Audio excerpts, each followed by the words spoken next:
Capítulo 6. Jin Valjean. Hacia la mitad de la medianoche, Jin Valjean se despertó. Jin Valjean era de una pobre familia de aldeanos de la Brie. En su infancia no había aprendido a leer. Cuando fue hombre tomó el oficio de podador en Faverolles. Su madre se llamaba Jeanne Mathieu, y su padre Jin Valjean, o Valjean, mote y contracción, probablemente, de Voila Jin, ahí está Jin. Jin Valjean tenía el carácter pensativo, sin ser triste, lo cual es propio de las naturalezas afectuosas. En resumidas cuentas, era una cosa algo adormecida y bastante insignificante, en apariencia al menos, este Jin Valjean. De muy corta edad, había perdido a su padre y a su madre. Esta había muerto de una fiebre láctea mal cuidada. Su padre, podador como él, se había matado al caer de un árbol. A Jin Valjean le había quedado solamente una hermana mayor que él, viuda, con 7 hijos, entre varones y hembras. Esta hermana había criado a Jin Valjean y, mientras vivió su marido, alojó y alimentó a su hermano. El marido murió. El mayor de sus hijos tenía 8 años y el menor 1. Jin Valjean acababa de cumplir 25 años. Reemplazó al padre y sostuvo a su vez, a la hermana que lo había criado. Hizo aquello sencillamente, como un deber, y aun con cierta rudeza de su parte.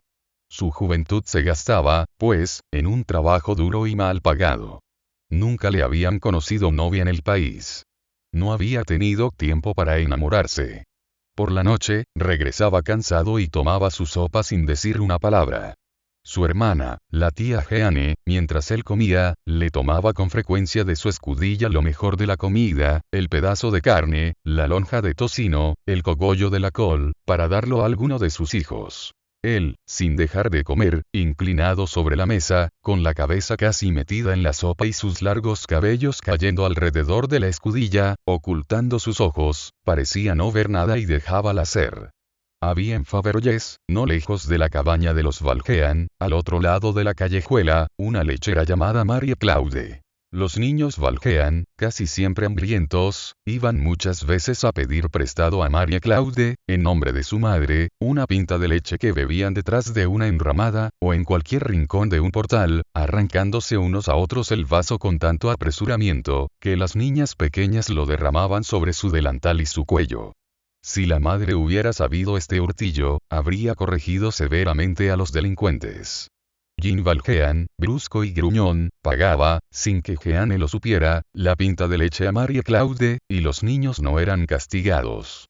En la estación de la poda, ganaba 24 sueldos por día, y luego se empleaba como segador, como peón de albañil, como mozo de bueyes o como jornalero.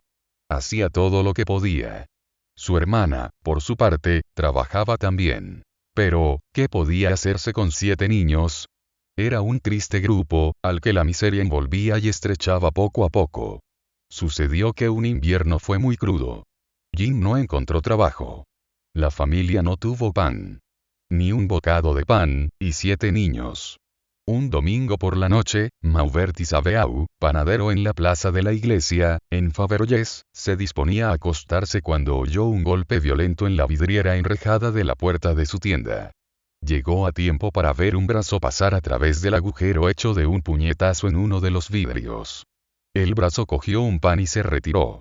Isabeau salió apresuradamente. El ladrón huyó a todo correr. Isabeau corrió tras él y lo detuvo. El ladrón había soltado el pan, pero tenía aún el brazo ensangrentado. Era Jin Valjean. Esto pasó en 1795. Jin Valjean fue llevado ante los tribunales del tiempo, acusado de robo con fractura, de noche y en una casa habitada. Tenía un fusil del que se servía como el mejor tirador del mundo. Era un poco aficionado a la caza furtiva. Esto lo perjudicó. Existe un prejuicio legítimo contra los cazadores furtivos. El cazador furtivo, lo mismo que el contrabandista, anda muy cerca del salteador.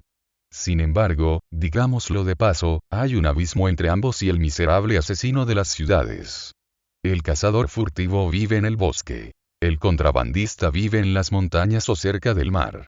Las ciudades hacen hombres feroces, porque hacen hombres corrompidos. La montaña, el mar, el bosque, hacen hombres salvajes. desarrollan el lado feroz, pero a menudo lo hacen sin destruir el lado humano. Jean Valjean fue declarado culpable. Los términos del código eran formales.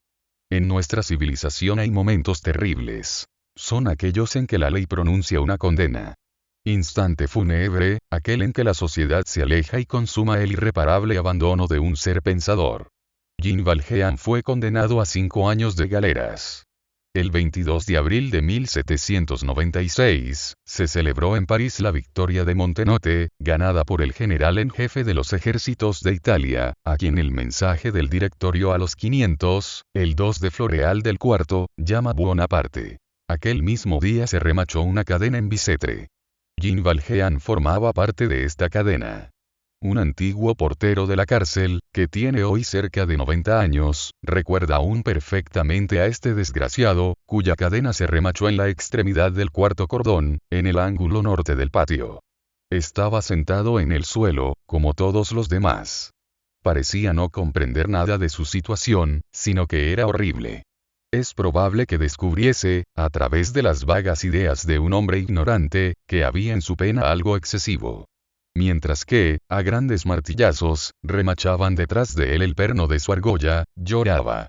Las lágrimas lo ahogaban, le impedían hablar y, solamente de vez en cuando, exclamaba: «Yo era podador en Faverolles».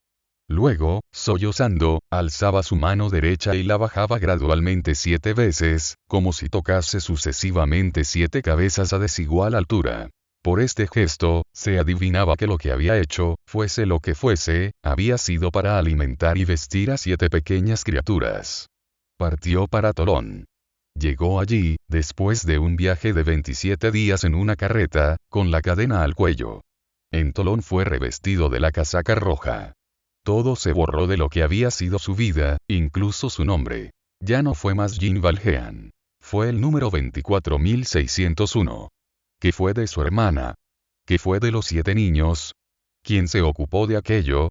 ¿Qué es del puñado de hojas del joven árbol cerrado por su pie? La historia es siempre la misma. Estos pobres seres vivientes, estas criaturas de Dios, sin apoyo desde entonces, sin guía, sin asilo, marcharon a merced del azar, quién sabe a dónde. Cada uno por su lado, quizás sumergiéndose poco a poco en esta fría bruma en la que se sepultan los destinos solitarios, tenebrosas tinieblas en las que desaparecen sucesivamente tantas cabezas infortunadas, en la sombría marcha del género humano. Abandonaron aquel país. El campanario de lo que había sido su pueblo, los olvidó. El límite de lo que había sido su campo, los olvidó. Después de algunos años de permanencia en la prisión, Jean Valjean mismo los olvidó. En aquel corazón, donde había existido una herida, había una cicatriz. Aquello fue todo. Apenas, durante todo el tiempo que pasó en Tolón, oyó hablar una sola vez de su hermana. Era, creo, hacia el final del 4º año de su cautividad. No sé por qué conducto, recibió las noticias. Alguien, que los había conocido en su país, había visto a su hermana. Estaba en París.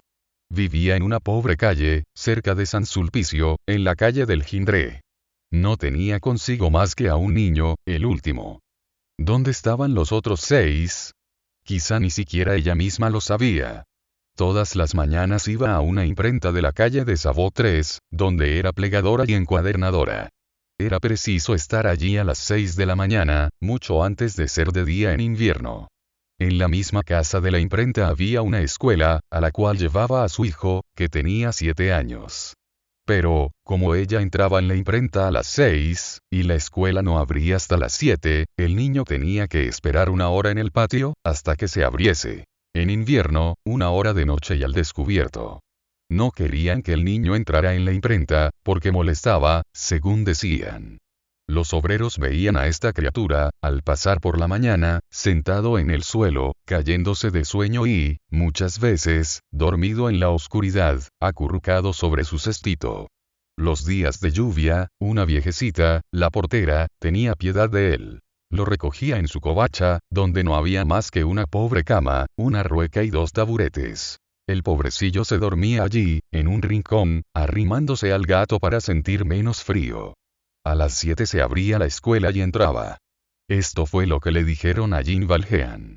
Ocupó su ánimo esta noticia un día, es decir, un momento, un relámpago, como una ventana abierta bruscamente en el destino de los seres que había amado.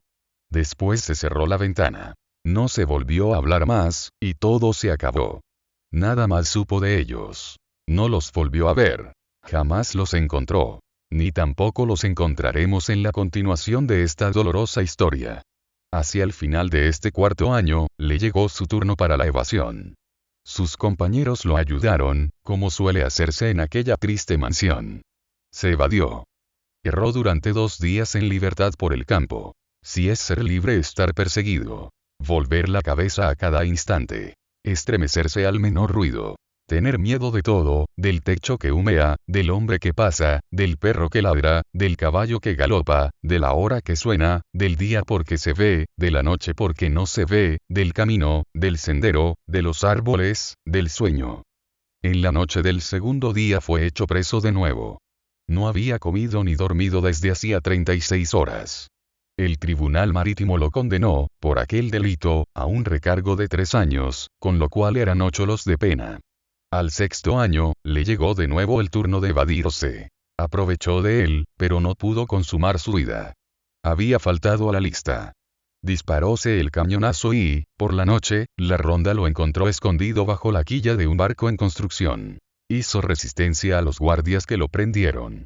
Evasión y rebelión. Este hecho, previsto por el Código Especial, fue castigado con un recargo de 5 años, de los cuales 2 bajo doble cadena. 13 años. Al 10.º, le llegó otra vez su turno y lo aprovechó, pero no salió mejor librado. 3 años más, por aquella nueva tentativa. 16 años. Finalmente, en el año 13.º, según creo, intentó de nuevo su evasión y fue cogido 4 horas más tarde. 3 años más, por estas 4 horas. 19 años. En octubre de 1815, fue liberado. Había entrado en presidio en 1796, por haber roto un vidrio y haber robado un pan. Hagamos aquí un corto paréntesis. Es la segunda vez que el autor de este libro, en sus estudios sobre la cuestión penal y sobre la condena por la ley, encuentra el robo de un pan como punto de partida del desastre de un destino. Claude Geaux había robado un pan. Jean Valjean había robado un pan. Una estadística inglesa demuestra que, en Londres, de cada 5 robos, 4 tienen por causa inmediata el hambre. Jean Valjean había entrado en el presidio sollozando y temblando. Salió de él impasible. Había entrado desesperado. Salió de él sombrío. ¿Qué había pasado en su alma?